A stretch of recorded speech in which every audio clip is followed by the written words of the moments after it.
All right. All right. Welcome to the Frontlines. We're going to bring up our guest and start off right away. We have Sarah from Valvoline, and I'm going to have you guys introduce yourselves as we get going. Jason and Dave, introduce yourself. We'll start with you, Sarah. Introduce yourself. What's your role? How many hires? And we'll go from there. Awesome.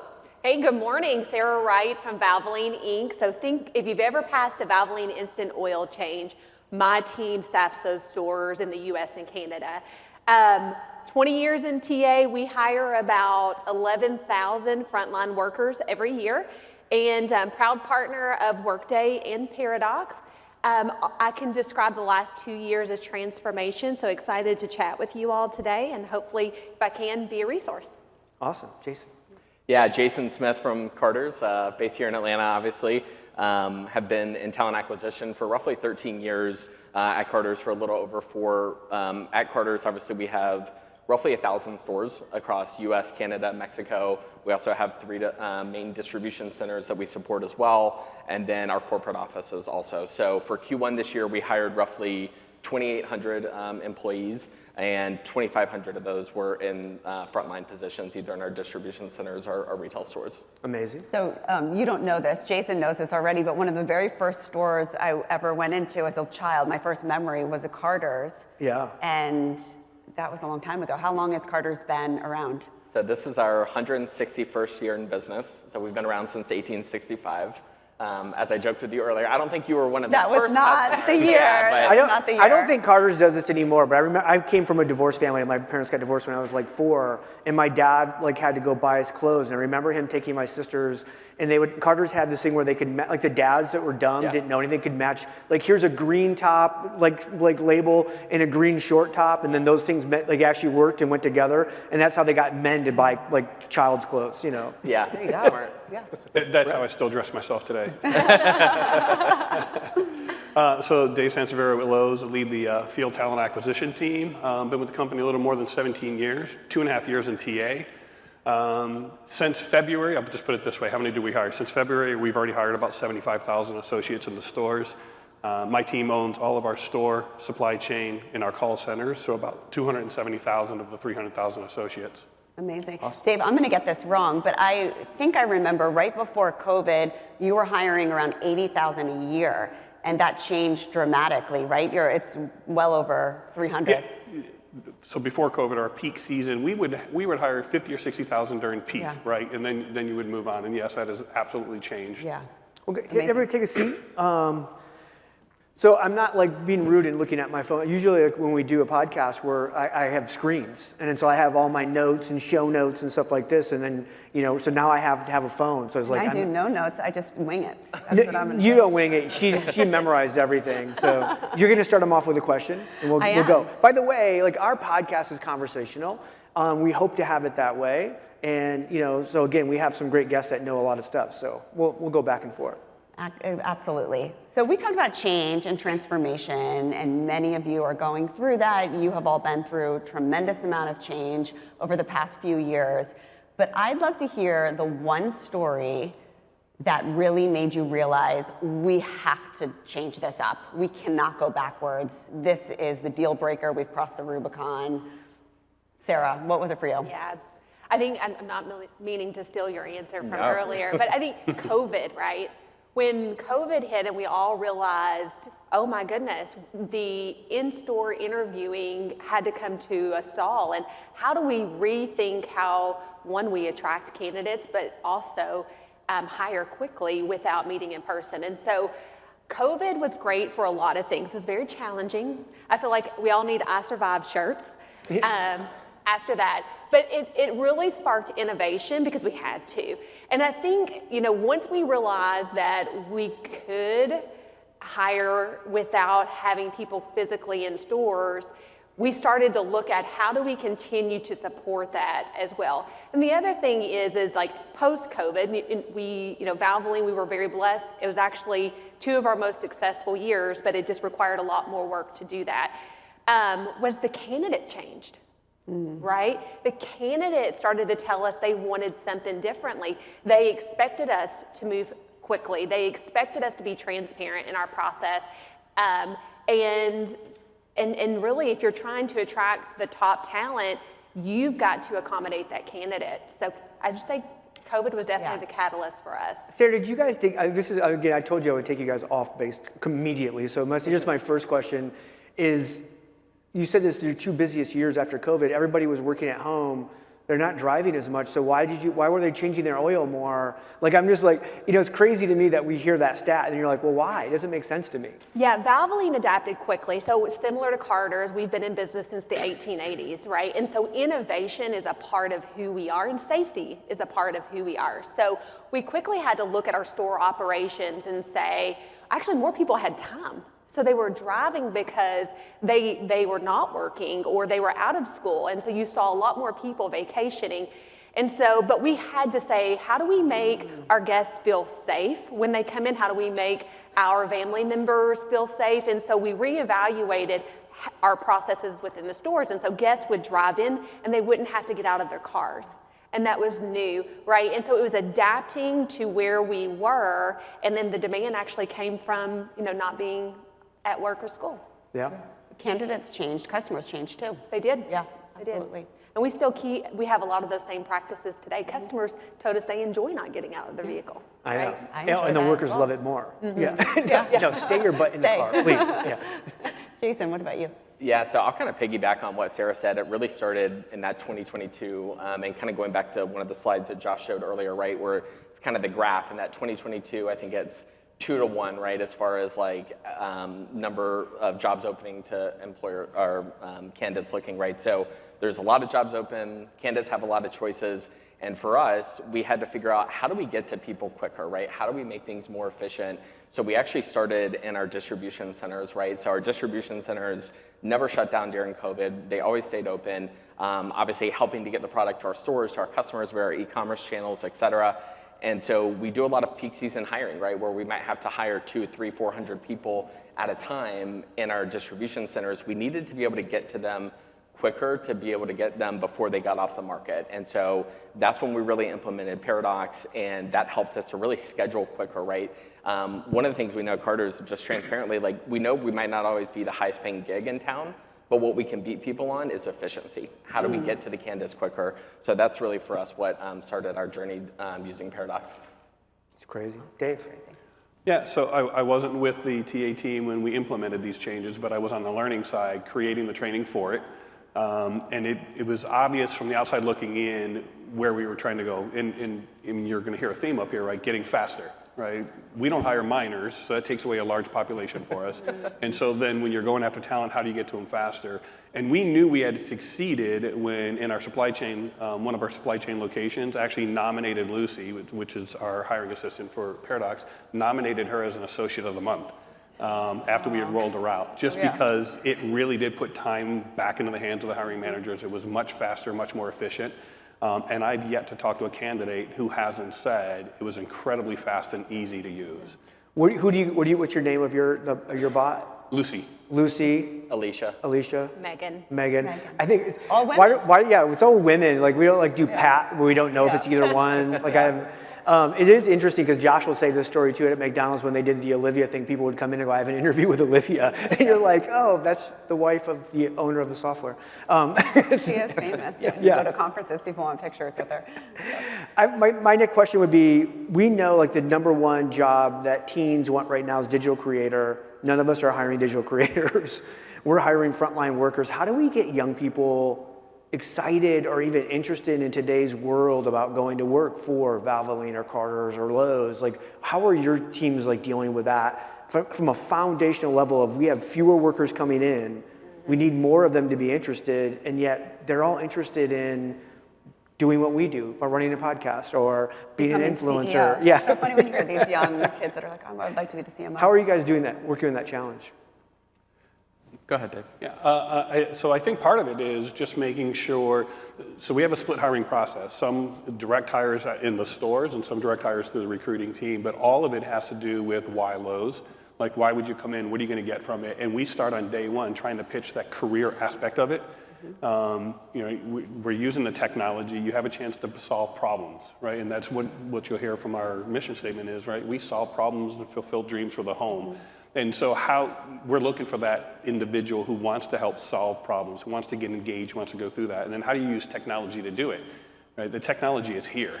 So if you're not adopting it as a part of the process and you're not selling it as a part of the benefit, you're missing that audience that's what they do.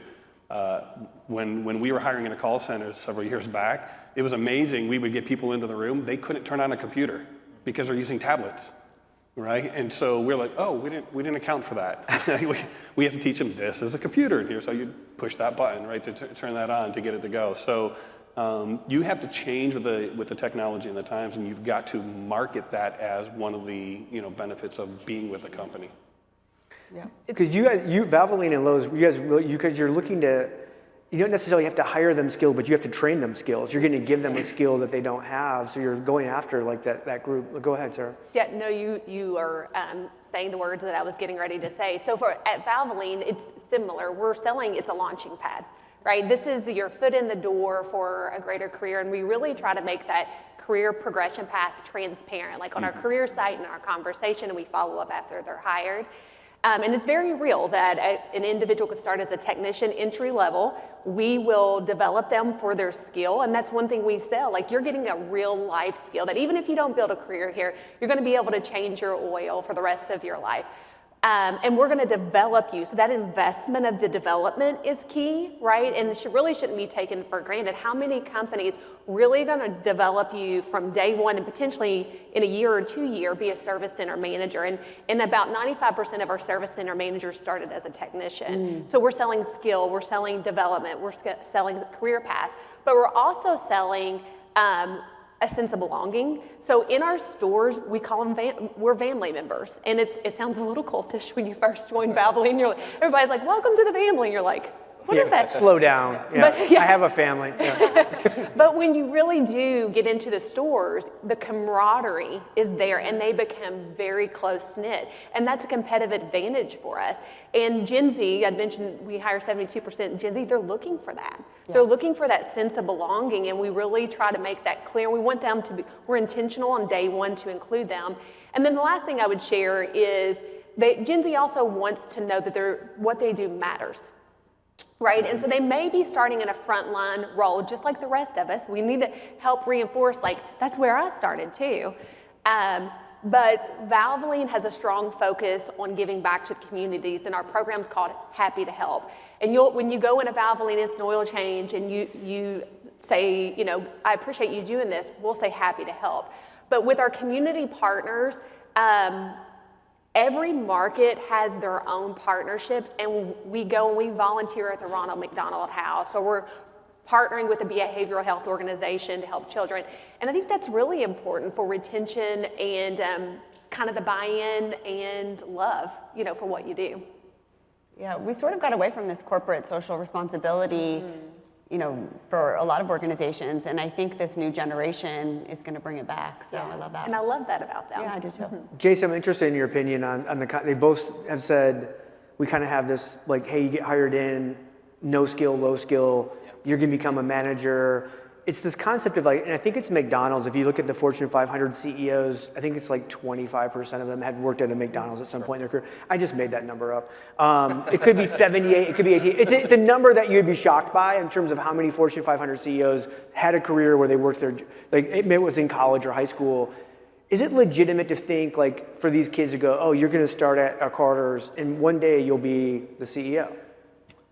It's an interesting question, right? So for us, what's a little bit different than what Dave and Sarah do at Carter's, roughly 75% of our store associates are part-time, right? So we're hiring a lot of people that are coming in, maybe they're students, they just want to work part-time, they're maybe moms that are just want something on the side, things like that. So it's a little bit different of a candidate that we're really recruiting into the stores. And so it is kind of that first foray into retail. And then how do we kind of get people excited about retail and look at this as kind of a career journey and try to get people excited about that. So it's a little bit of a different challenge because we don't always have people coming in saying, I want this as a career. It might just be a short term, hey, this is a 6-month, I just need something to cover the bills while I'm in school or whatever it might be.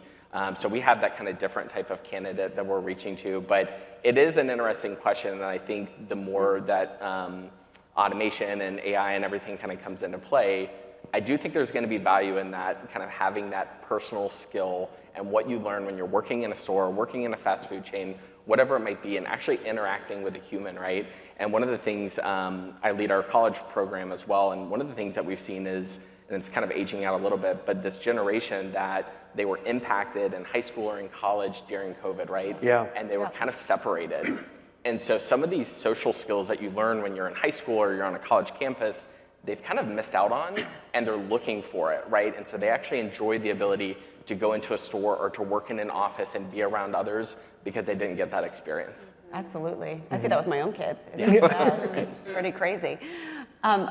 Dave, I have a question for you. I want to talk a little bit about your your background in learning and development with talent acquisition, but internal mobility is a big topic for both, right? For L&D and then for talent acquisition. I'm sure many of you have to think about this within your own organization, but it's very different for frontline hiring.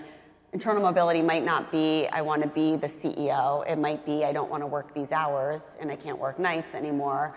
Can we just shift? I don't like my manager. I don't like the people I'm working with. How do we move this around? You've shared a very interesting percentage of internal promotions that you see at Lowe's. Can you talk a little bit about that approach, around retention and internal mobility? Yeah, so it's a big part of our overall process. And so our CEO did start as an hourly associate in the home improvement industry, right? And he speaks about that quite often with all of our associates, and he's out there visiting. He spent the month before he actually started with Lowe's traveling stores and talking to customers and associates in stores. His wife said, "You're spending an awful lot of money for somebody who's not getting paid right now." But what do we do? So, right now, about 92% of our people leaders are being promoted internally, and that's everything from a department supervisor through our stores, right? So about 85% of the store managers started at Lowe's in some other position moving through. We have a very, routine process where we go through and are constantly looking at talent and updating a system, a pipeline that talks about who are they mobile, are they interested in what roles, where do we see them going, what are their development plans, and what's their time frame for getting there.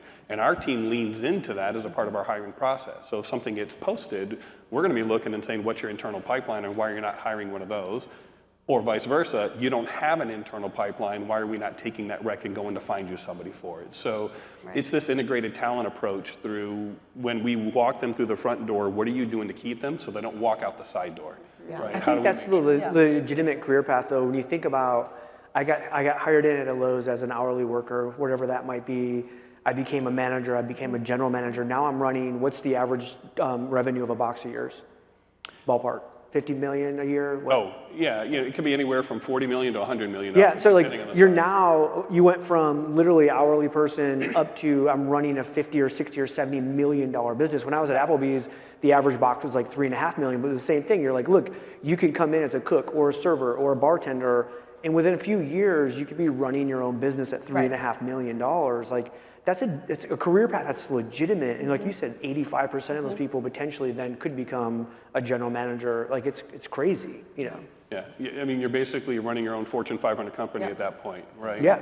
And leading 120 to 200 people in the store, depending on the size of the store and the footprint and where they're at. So it's an incredible amount of responsibility for it, and just making sure that we're growing the people who understand the business from inside. But let's say you don't want to stay within the business, and you're not into the retail and you want to go somewhere else, right? We just announced $250 million to train 250,000 people into the trade skills. And so, if you come to us and you work for us and we put you through the program and you stay with us, we benefit. You have expertise in the business and what you're doing. And if you go somewhere else, hopefully we benefit because you'll shop with us because we put you on that path and where to go, right? We are heavily involved from a social responsibility in recognizing what's needed, and then how do we support that? That's amazing. That's amazing. Sarah, I know you guys are testing like the shift scheduling thing, which is this weird, like art and science and witchcraft for like managers of stores, right? And it takes way too much time. So it's saving you guys a bunch of time. When you think about the savings that they're getting from having AI build shifts out or build schedules out, what do you expect then that manager is going to be able to do with that extra time? Like, what are those things that they're going to be doing? Yeah, I'll start with sharing, like, when we were considering the shift scheduling, the problems we were trying to solve. There were three major problems. One is saving on labor. We saw an opportunity, there was a certain percentage that we wanted to reduce the cost of labor. And what was happening there is our area managers who were telling, recruiting, we needed to add more to a certain store, great expertise, but sometimes it's a little bit of a gut feel versus really understanding where the demand is in the store. And so shift scheduling tells us exactly, it's integrated with our POS. This is your shift, this is how many people you need at certain times, and this is what their schedule should look like. The other thing that we were trying to save on was manager time, right? It became very daunting and overwhelming for our managers, and there's an emotional connection, right? Like, this person wants this many hours, this person wants that many hours. It's so personal, right? Yeah. It gets combative. Yeah. It does. It's so tough on the managers, and it takes a lot of time. And then the other is, what's the right mix of part-time, full-time?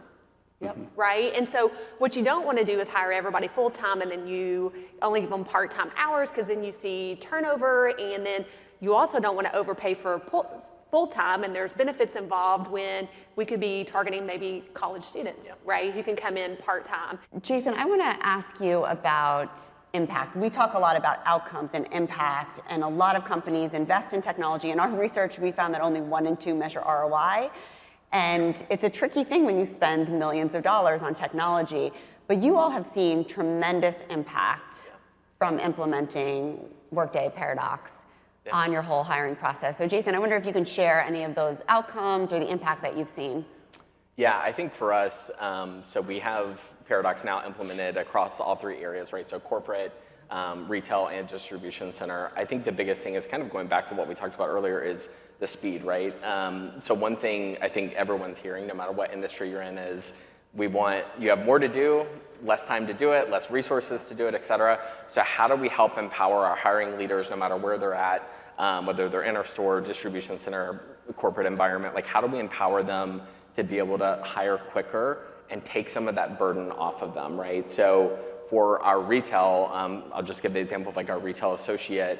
It takes roughly 7 hours from the time a hiring leader looks at the candidate application in Workday and says, I want to interview this person. They move them forward in Paradox. The candidate's then scheduled for an interview within 7 hours, normally within a 3-day time period. Then they're coming on store, making a hiring decision, we're moving, right? So I think that's the part where we're really having the biggest ROI, is it's allowing, kind of going back to what Sarah was talking about, it allows our hiring leaders to focus on training other people, giving excellent customer service, being out on the floor and not having to call through a bunch of candidates and look at a bunch of candidate applications that maybe they want the hours we're offering, maybe they don't, maybe they want the wage we're offering, maybe they don't, and then you're going so much back and forth. This is allowing them to have kind of a wider scope but still be able to take care of their responsibilities from a hiring perspective. I tell people all the time that AI scheduling might be the easiest thing to implement theoretically, because it's low risk in terms of like security. But all 3 of you had to deal with that combination of like, how do you actually then get the manager to set the schedule so the people can actually interview? So I wonder, I'm like, for all 3 of you, how did you guys start that? Or what was the process? Yeah, so we have 2 different processes within Paradox. One is for our frontline hourly, and the other is for our corporate. So frontline hourly, for our technician roles, the candidates do a virtual interview with the recruiter. So we leverage the top of the funnel for automation. So the recruiters only interact with qualified candidates, but every candidate that at the top of the funnel receives messaging of where they are in the process, as well as disposition. So solving a lot of candidate requests just through the automation. But you want your recruiters to focus with a high impact activities, right? And so the recruiters are doing virtual interviews through a link that's served up through Paradox, so no more FaceTime or Google Duo. It was just a lot of issues with candidates logging in just with that. And then from there, our recruiters, and so the scheduling part is we own our calendars, and so it's very easy from a recruiting standpoint. Our technicians, we then send the notes over to the hiring managers, and the hiring managers make a hiring decision based on the conversation with the recruiter and the interviewing notes. We're averaging 5.5 interviews to 1 hire. All right, but our recruiters can do it because they're not focusing on the top of the funnel where candidates aren't qualified. Only the qualified candidate frees up time. I will say on the corporate side of that, we're still working through our calendar hygiene with our managers. And I would say that's the toughest part. It's a lot of change management of saying, hey, your calendar has to be free on these days. Otherwise, it's still a lot of going back and forth and coordinating calendars. So I think it's a common theme, with what I'm hearing from other employers. The cool thing is, though, we have a greater challenge because we do a lot of panel interviews. So it's not just one hiring manager, it's typically 5. There is a Teams chat that pops up and allows the hiring managers to say, hey, this is what my availability is, and kind of chat through that and then find a common time. So there's some really cool tools that I think it's more on our change management side than I think it is on the technology side. David, you kind of smiled when the manager hygiene thing. How do you guys do that?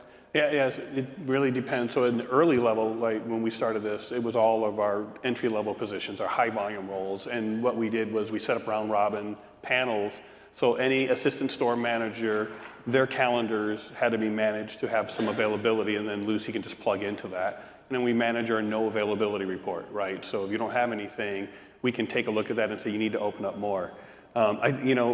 We have a position in the stores who actually controls all the staffing. So that's what their position is, right? They're more or less like a captain, a scheduling and staffing administrator. They're the brains, they're really the hubs. And as I started learning the TA space and going out and walking stores and talking to them, the best ones were the ones who basically just told the ASMs, leave your calendars alone, don't touch them. Yeah. I own them, right? To open those up to kind of go through. And so, they've really gotten to the point now where they understand the importance of having the availability up there.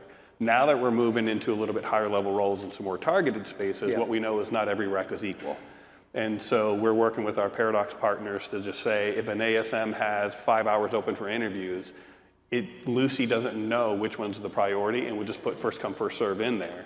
And we're saying, I got to be able to target for a sales specialist or a department supervisor. That's a priority hire for us. And so we're starting to work on the targeting process that says reserve that 1 hour for this rec, and only people from this rec can go into that time frame in order to help us prioritize those hires. Yeah, quick round robin. I'll get you guys out on this because we only have a couple minutes. The AI feature within the TA space that you haven't either used or seen yet, but you want to use. Jason, I'll start with you.